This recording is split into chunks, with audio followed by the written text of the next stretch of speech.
Welcome to Mobile Car Mechanic. Today we're going to show you how to change the cabin air filter on this 2022 Honda Passport. It's going to apply from 2019 all the way to 2023. Let's get to it.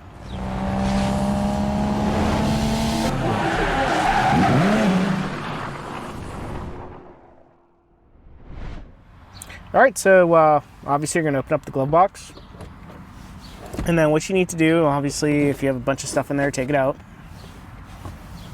And then you got to squeeze in the sides here so the box falls. You don't have to do anything about this string.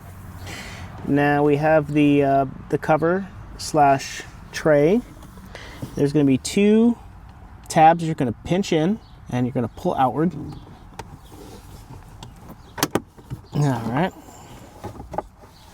And as you can see, there's an arrow telling you where the airflow is. So it's pointing downward. And I'm just go ahead and lift it up. We also have our airflow on our filter downward. So we have our replacement filter. I believe this is a charcoal activated one.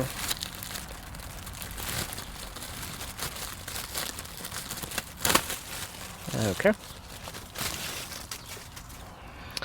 So we had it pointed this way with the airflow down. We'll go ahead and insert it into the tray, make sure it fits perfectly.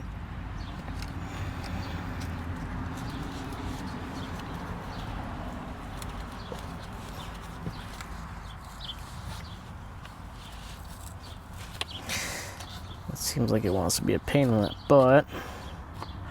So, okay. Alright, so we pretty much have it in place now. We're just going to reinsert it the way that we took it out. Push it until they click in. And then what we're going to do now is just squeeze the sides in, just like this. Put our stuff that we had in our glove box right back in.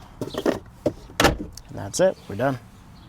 Thank you for watching Mobile Car Mechanic. Today we just showed you how to change the cabin air filter on this 2022 Honda Passport. It's going to apply from 2019 all the way to 2023. Thanks for watching and see you in the next one.